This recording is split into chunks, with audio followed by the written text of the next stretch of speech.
بسم الله الرحمن الرحيم وصباح نمتنا هذا لبدا بيشا سبتمبر سنة كالبكون لباتنية شن أو كوبيغان طبانك بيشا ربيع الأول سنة كون أفر بقول فرتنية تضبا تاريخ دي هجرية كسو دوادا مركله إيا برامجكي ورشدا ورركا قضبدا ساكا برامجكا آن إذو كوهينانا وحا كمدا Trump oo qiray in ay hoos u dhacday taageerada dadka Mareykanka gaar ahaan dhalinyaradu u hayeen Israa'iil isagoo walaac ka muujiyay sida dagaalka Gaza uu u dilay sawirkii Tel Aviv ee caalamka mid ka mid ah dowladaha midowga Yurub oo shaacisay in ay ku biirayso dacwadda Koonfur Afrika ee Israa'iil ka dhanka ah ee taal maxkamadda cadaaladda adduunka ee ICJ dacwad kale oo ka dhan ah Israa'iil inay qabsato Gaza ayaa laga bilaabay gudaha Israa'iil wararkii ugu dambeeyay dagaalka Gaza ayaan sidoo kale barnaamijka idinkugu haynaa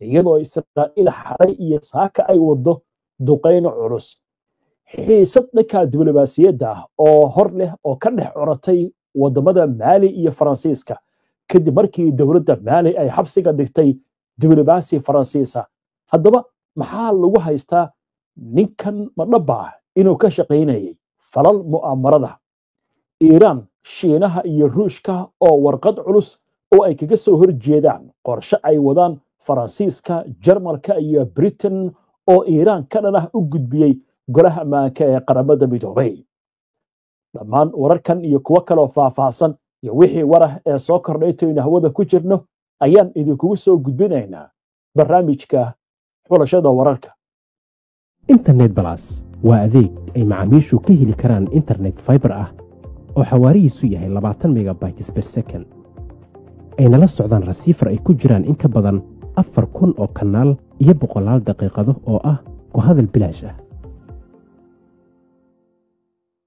soo dhawaada mar kale daawadayaal si aad u hesho wararka barnaamijyada iyo macluumaadka aynu halkan idinkaga soo gudbino haddii aad ku cusub tahay baraheena bulshada amaba horay aadan ugu xirnayn hadda ku soo biir waana ku mahadsantihiin daawashada barnaamijka saaka waxaynu ku bilaabaynaa xiisadda nuclearka ee Iiraan iyadoo wadamada reer Yurub gaar ahaan Faransiiska Britain iyo Jarmalku ay wadaan qorshe ay ku doonayaan in cunaqabatayn ay ku soo rogaan mar kale wadanka Iiraan ayaa saacadihii la soo dhaafay Shiinaha Iiraan iyo Ruushku waxay saxiixeen warqad wada jir ah oo ay u direen qaramada midoobay taas oo ay ku tilmaameen isku dayga wadamada reer Yurub ee saddexda ah ee doonaya inay ku dhaqaajiyaan habka dib loogu soo celinayo cunaqabataynta ka dhanka Tehran in ay tahay sharci darro oo saameyn siyaasadeed oo ba'an leh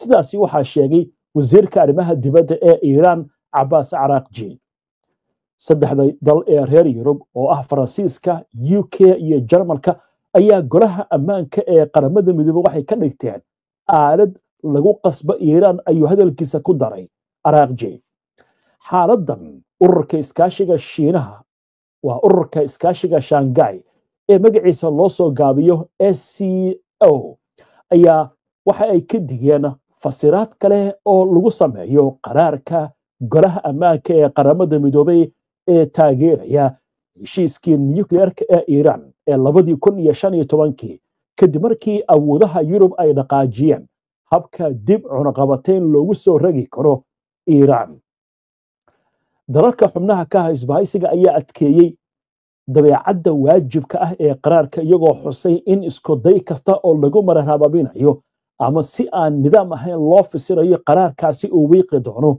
awoodda golaha ammaanka sida lagu sheegay warburtiyeedkii ugu dambeeyay ee shirka lagu qabtay dalka Shiinaha ee kooxda Shanghai ay yeesheen madaxweynaha Iiraan Mas'uud Pezeshkian ayaa sheegay in Mareykanka iyo Yurub ay tahay inay ka tanaasulaan siyaasadda iska horimaadka ee cadaawadda ah ee ay kula jiraan Iiraan oo ay doortaan wadiiqada dhanka diblomaasiyadda isagoo ka hadlayay shirka Shanghai ayaa Pezeshkian shalay waxa uu sheegay in dagaalkii dhawaa ee lala galay Israa'iil iyo Mareykanka uu muujiyay in halka ciidan aan waxba tarayn isagoo intaas ku daray waxaan kula talinayaa Mareykanka iyo Yurub inay ka tanaasulaan siyaasadda dagaalka oo ay ku noqdaan diblomaasiyadda si loo gaaro hal cadaalad ah oo siman. madaxweynaha iiraan ayaa intaasi ku daray in iiraan had iyo jeer ay u furnayd haatan ay u furan tahay dhammaan ikhtiyaarada nabadeed si loo xalliyo dhibaatada la xiriirta barnaamijkeeda nukliyeerka. xaalad kale oo arrimahani la xiriirta, madaxtooyada turkiga ayaa sheegtay in madaxweyne Recep Tayyip Erdogan uu u sheegay dhigiisa iiraan in uu aaminsan yahay in sii wadida Teheraan ee wadahadalada nukliyeerka ay faa'iido leedahay, isla markaasna wuxuu sheegay in turkiga uu soo wadi doono taageerada iiraan uu la garab taagan yahay.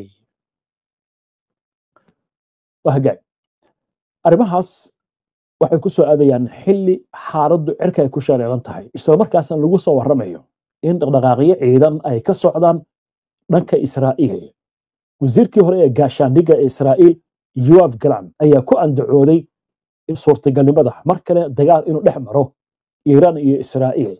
dhinaca kale, iiraan ayaa la sheegayaa dhankeeda inay qaaday tillaabooyin ballaaran oo amniga, isla markaasna ay ku xoojinayso nidaamyadeeda difaaca hawada. waxaana la sheegayaa Shiinaha inay ka heshay qalab military. waa tahay markan bal ay eegno xagga galbeedka qaaradda Afrika. dowladda waddanka Mali ayaa lagu soo warramayaa in ay xabsiga dhigtay diblomaasi Faransiis ah oo lagu magacaabo Yan Fazila, kaas oo ah xogayaha labaad ee safaaradda Faransiiska ee magaalada Bamako. waxaana lagu eedeeyey basaasinimo iyo isku day lagu carqaladeynayo siyaasadda kala guurka ee dalkaasi. wasaaradda arrimaha dibadda ee Faransiiska ayaa si degdeg ah u cambaaraysay eedeymahaasi oo ay ku tilmaamtay kuwo sal iyo raad toona aan lahayn, iyadoo adkaysay in diblomaasiga uu markaasi leeyahay haybad difaac oo dhanka diblomaasiyadda sida ku cad heshiiskii Vienna ee xiriirka diblomaasiyiinta. Paris ayaa ku baaqday in si degdeg ah loo sii daayo muwaadinkooda, iyadoo tillaabadaasi ku tilmaamtay xadgudub culus oo ka dhan ah sida dalka loo dhigay qawaaniinta caalamiga ah. arrintani waxay calaamad u tahay wejiga cusub ee khilaafka sii xoogaysanaya ee labada wadan tan iyo markii afgemigu ka dhacay dalka Mali 2020 iyo 2021. maamulka kumeel gaarka ee Mali ayaa horay dalka uga eriyay safiirkii Faransiiska u joogi jiray waddankaasi. waxay sidoo kale hakiyeen iskaashiga dhanka militariga ee Paris ay lahaayeen, waxaana sidoo kale la joojiyey idaacadaha Faransiiska. isla markaasna waxaa la xoojiyey xiriirka dhanka ciidanka iyo diblomaasiyadda ee Ruushka Mali ay leedahay. falanqayaashu waxay sheegeen in tilaabadan ujeedadeedu ay tahay muujinta madaxa banaanida iyo kicinta hadalhayn ka dhana reer galbeedka si taageero looga helo qaybaha bulshada gudaha, halka Paris ay u aragto ay aan la aqbali karin oo wiiqaysa xiriirka caalamiga ah ee ilaaliya safaaradaha. cawaaqib kasta oo kiiskan ka soo baxa heerka xiriirka labada geesood ah ayaa waxaa walaac ku sii kordhinaya xaaladda dhanka diblomaasiyadda ee gobolka. gudaha ururka dhaqaalaha galbeedka Afrika ECOWAS, qaar ka mid ah xubnaha ayaa ka cabsi qaba in xiisaddu ay sii go'doomiso Mali oo horay loogu soo rogay cunaqabatayn kadib markii afgemiga uu ka dhacay waddankaasi.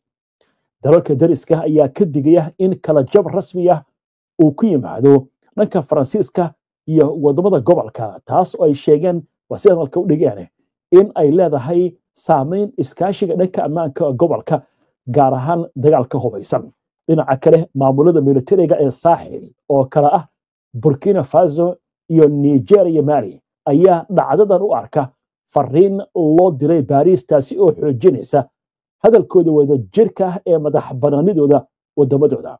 falanqayaasha ayaa waxay sidoo kale qabaan in saddexdan wadan ay si dhaqso leh ugu muuqanayaan inay ka fogaanayaan dhanka reer galbeedka.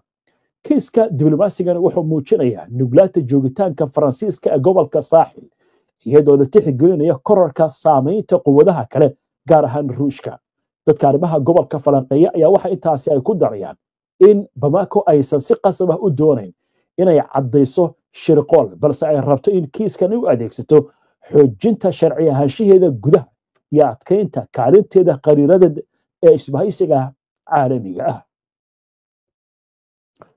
waa tahay warkaasna halkaas aynu kaga gudubno. goordha waxaan u gudbi doonaa wararkii ugu dambeeyay Gaza Donald Trump oo qiraya in taageerada Israa'iil ay ka haysatay gudaha Mareykanka hoos ay u dhacayso. mid ka mid ah wadamada midowga Yurubna waxa uu shaaciyay inuu ku biirayo Koonfur Afrika maxkamadda ka dhanka ah Israa'iil la xiriirta kiisaska xasuuqa Mareyka Gaza. intaan u gudbin wararkaasi oo idil aynu ku hakanno qadar xayeysiina. xarunta caafimaadka ee Private Walk in Clinic waxay bulshada Soomaaliyeed ugu bishaaraynaysaa inay qiimo dhimis weyn ku samaysay adeegga ultrasound scanka iyadoo qiimihiisa laga dhigay 150 pound oo kaliya halkii uu ka ahaa markii hore 240 pound.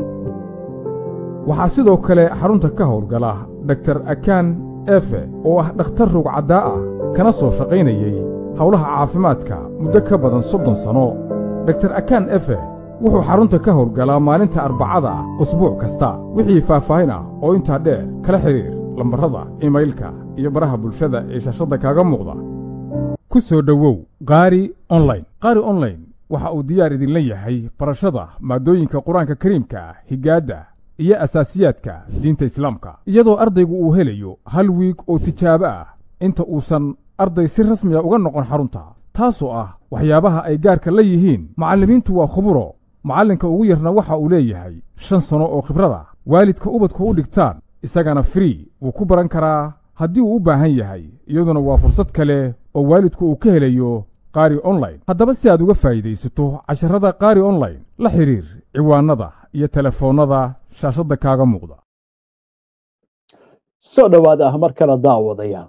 wali waxaad la socotaan barnaamijkii xulashada wararka oo subaxnimadan Talaadada toos idinkaga imaanaya istuudiyaha iyaga koowaad. barnaamijyadeena waxaad kala socon kartaan bogagga bulshada internetka sida YouTube-ka, Facebook-ka, Twitter-ka ama X iyo Telegram-ka. warbixino qoraal ah, faallooyin iyo macluumaadyo kale waxaad kala socon kartaan barta internetka aynu ku leenahay ee www.hbnonlinetv.com. ku xirnay HBN oo ka dhigo wehelkaaga wararka. xagga qasaha aynu ku horumarnay habeennimadii xalay Israa'iil duqeyn aan kala sooc iyo kala joogsi lahayn ayay ka waday dhanka bartamaha Mareyka Gaza. waxaana sidoo kale la sheegayay Bololeer Israa'iil inay cirka ku ridaysay diyaaradaha droneska ayaa waxaa la sheegayaa in ay xalay oo idil duqeynayeen ilaa iyo saaka. sidaasi oo kale ayaa waxaa lagu soo warramayaa Israa'iil in ay weerar ka wado meelo kala duwan oo ka mid ah Mareyka Gaza. arrimahani waxay ku soo aadayaan iyadoo Israa'iil ay ku tala jirto in weerar balaaran oo ay ku qabsanayso Mareyka Gaza ay qaado. laakiin arrintan gudaha Israa'iil waxay ka dhalisay in xitaa maxkamad dacwad la geeyo. wargeyska Walla ee ka soo baxa Israa'iil ayaa tabiyay in Israa'iiliyiin ay u dacwoonayaan maxkamadda sare si loo joojiyo qabsashada Gaza, iyagoo sheegay in go'aankaasi lagu gaaray in markaasi la qabsado Mareyka Gaza uu yahay mid ka hor imaanaya mowqifka ciidanka. waxaa la sharaxay in dadka dacwadda gudbiyey ee ka dhanka qabsashada Gaza ay ku jiraan saraakiil hore oo ciidan, ganacsato iyo weliba qareenno. dacwad ogayaasha ayaa dalbaday in la daabaco faahfaahinta go'aanka golaha wasiirada ee ku saabsan qabsashada magaalada Gaza. waxay sheegeen sidoo kale in go'aanka lagu qabsanayo magaalada Gaza ay gaareen xukuumad kooban oo aan ahayn dhammaanba golihii wasiirada. arrintan waxyaalaha ugu wacan waxaa ka mid ah Israa'iil oo go'doon gelaysa maalinba maalinta ka dambaysa. madaxweynaha Mareykanka Donald Trump ayaa saacadihii la soo dhaafay waraysi uu bixiyey waxa uu ka qiray in Israa'iil taageeradii Mareykanka gudihiisa ay ku lahayd iminka hoos ay u sii dhacayso oo gabalkeeda u sii dhacayo. haddaba aynu eegna warbixintaasi. madaxweynaha Mareykanka Donald Trump ayaa sheegay in sii socoshada dagaalka Gaza ay dhaawacday sumcadda Israa'iil, isagoo tilmaamay in Israa'iil laga yaabo inay dagaalka ku guuleysato balse ay lumin doonto xiriirkeedii caalamiga ahaa. wuxuu intaasi ku daray in Israa'iil ay luminayso saameynteedii gaar ahaan gudaha Koongareeska sababtoo ah buu yiri dagaalka. isagoo la hadlayay shabakadda wararka ee Daily Caller, madaxweynaha Mareykanka ayaa sheegay in kooxaha Israa'iil u ololeeya dhaawac weyn uu soo gaaray. waraysi cusub oo uu bixiyey Trump wuxuu muujiyey yaab ku saabsan isbedelada ku yimid mowqifka Israa'iil ee siyaasadda Mareykanka isagoo xusay in saamaynta kooxaha u ololeeya Israa'iil aanay ahayn sidii hore isla markaasna taageerada shacabka gaar ahaan dhalinyarada xisbiga jamhuuriga ay si aada hoos uga dhacayso hadallada Trump ayaa waxay yimaadeen kadib sahan ay samaysay xarunta Pew Research Center bishii March taasi oo muujisay in boqolkiiba 53 Mareykanku ay haystaan aragti taban oo ku saabsan Israa'iil marka la barbar dhigo boqolkiiba 42 sanadkii 2022 sahanku wuxuu kaloo muujiyay in kala bar jamhuuriyiinta ka yar 50 sano ay qabaan dareen aan wanaagsanayn oo ku wajahan Israa'iil halka sanadkii 2020 dadkaasi ay ahaayeen boqolkiiba 35 laakiin maanta ay yihiin boqolkiiba 53 natiijooyinka ayaa ka turjumaya kororka shakiga laga qabo taageerada dhaqameed ee Mareykanku u hayo Tel Aviv taasi oo xitaa ka dhex muuqata dhaqaaqa caanka baxay ee jamhuuriga ee MAGA ama mar kale Mareykanka oo quwad leh waraysi uu siiyay wargeyska Daily Caller Trump waxa uu ku adkaystay in Israa'iil taageero weyn ay ka heshay intii xilka uu hayay wuxuuna yiri qof u qabtay Israa'iil inta uu qabtay ma jiro buu yiri waxaana markaasi uu tilmaamay in taageero weyn uu siiyay Israa'iil intii xilka uu hayay laga bilaabo weeraradii lagu qaaday Iiraan ilaa go'aanada siyaasadeed waxaan siinay buu yiri taageero aan horey loo arag Trump ayaa ku andacooday in qaar ka mid ah warbaahinta sida telefishinka CNN ay isku dayayaan inay yareeyaan wax uu ku tilmaamay guushaasi laakiin wuxuu yiri waa guul dhammaystiran oo weyn si kastaba ha ahaatee madaxweyne Trump wuxuu qiray in saamaynta Israa'iil ee Washington aad isu bedeshay isagoo leh 20 sano ka hor Israa'iil waxay ku lahayd koongareeska kooxa ololeeya oo awood badan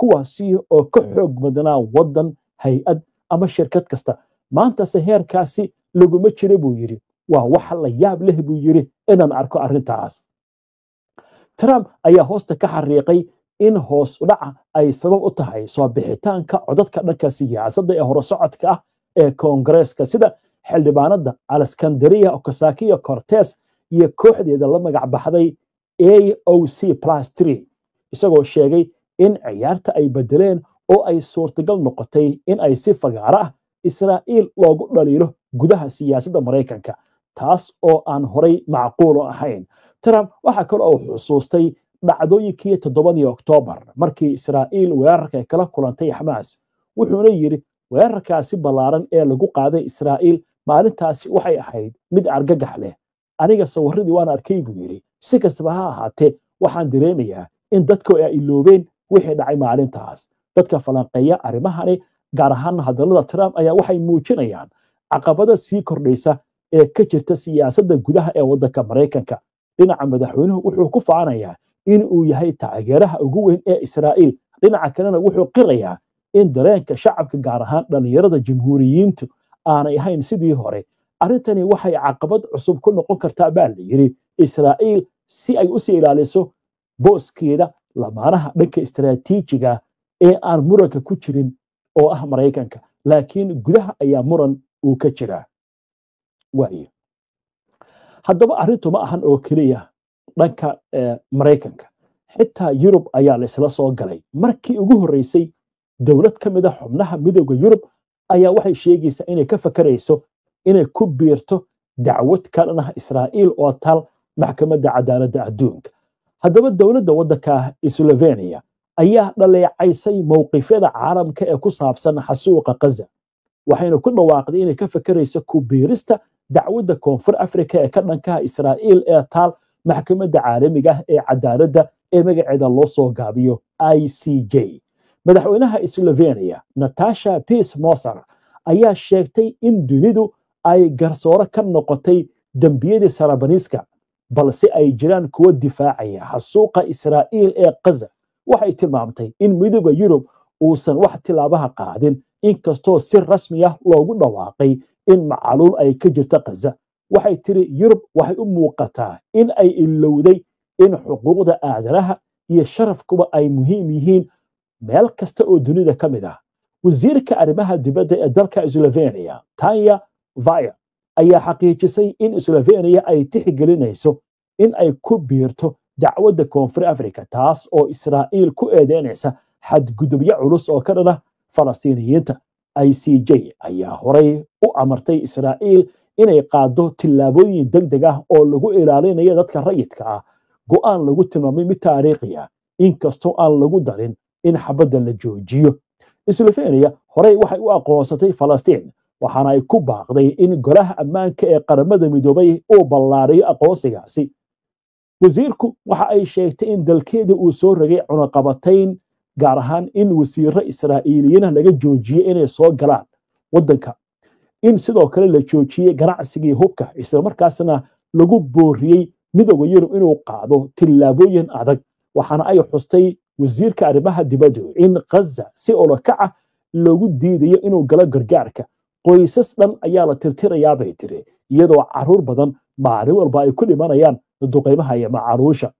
tani markii dagaalka uu qarxay, Slovenia waxay noqotay codkii ugu xoogganaa ee Yurub ee cambaareynaya xasuuqa Gaza, iyadoo noqotay waddankii ugu horreeya ee Yurub ah ee mamnuuca iibka hubka Israa'iil. bishii Juun 2024 baarlamaanka Slovenia ayaa ansixiyey aqoonsiga Falastiin kadib tillaabooyin la mid ah oo xilligaasi ay qaadeen Ireland, Norway iyo weliba waddanka Spain. haddaba arrinta markaa waxay maraysaa Yurub laftigeedii inuu culays weyn uu ka jiro oo la xiriira mowqifka Israa'iil. shalay wararkayga waxaa ku jirtay dowladda Britain oo tiri aqoonsiga dowlad Falastiin ay leedahay shaki kuma jiro. bishan September magaalada New York waxaa ka dhici doona shirka golaha loo dhan yahay ee qaramada midoobay. shirkaasna waxaa la filayaa in wadamo badan ay ku dhawaaqaan aqoonsiga Falastiin. waxaana leeyahay waa sababta keentay in Mareykanku ay joojiyaan in la siiyo fiisaha uu ku soo geli lahaa Mareykanka Maxamuud Cabbaas iyo xubno kale oo ka mid ah maamulka Falastiiniyiinta. waxaana arrintan lagu macneeyey in laga soo horjeedo in Maxamuud Cabbaas golaha loo dhan yahay ee qaramada midoobay oo kaga dhawaaqo dowlad madax bannaan oo Falastiin ay leedahay. sidaas darteedna Mareykanku uu diidan yahay tallaabadaasi, laguna cadaadinayo Maxamuud Cabbaas inuu ka laabto inuu ku dhawaaqo dowlad Falastiiniyiintu ay leeyihiin oo madax bannaan. dhinaca kale waxaa leeyahay waxaa su'aal la gelinayaa in Mareykanka ay ku sii taalo xarunta qaramada midoobay. maxaa yeelay xeerkii xarunta halkaasi loogu dhisay wuxuu qabaa in waddan kasta u tegi karo Mareykanka oo u socda qaramada midoobay ama cid kasta. laakiin hadda waxaa leeyahay Trump ayaa meeshii wuxuu dhigtay in cidna aysan geli karin, taas oo waxaa leeyahay ka hor imaanaysa qaraaradii qaramada midoobay. haddaba waynu arki doonaa wixii arrimahaasi ku soo kordha. inta ayaan ku soo gabagabeynayaa saaka barnaamijkii xulashada wararka. waana ku mahadsantihiin daawashada barnaamijka. si aad ula socoto wararka, barnaamijyada iyo macluumaadka aynu halkan ka soo gudbino, haddii aad ku cusub tahay baraheena bulshada ama horay aadan ugu xirnayn, hadda ku soo biir. waa inuu barnaamijka xiga insha Allah. inta ka horeysa nabadgeli. macadka barashada quraanka iyo culumta diiniga ah ee Marso. tacliintu waxbay hagtaa waday kugu toosisaa, tubtay ku hagaajisaa, tufiya 10 bay bartaa, tagtay kugu aadisaa, timaadana way dhigtaa. tanina waa lama huraan tacliintii diinta iyo midaan tabaynaan helnee. adoo timir beeran kara miyaa tiin qodax le iyo cadaadda tallaalaysa, carruurtii lagu tabcaa toosnaan laga raadiyay. u kaalay macadka barashada diinta ee Marso. macadka barashada quraanka iyo culumta diiniga ah ee Marso oo habka casriga ah ee online-ka dadka wax ku bara. waxaa lagu bartaa quraanka kariimka, higaada carabiga, tajwiidka iyo toosinta quraanka, af Soomaaliga iyo ducooyinka, iyadoo lagaga haqabtirayo hab online ah. faahfaahin dheeriya kala xiriir telefoonada shaashada kaaga muuqda.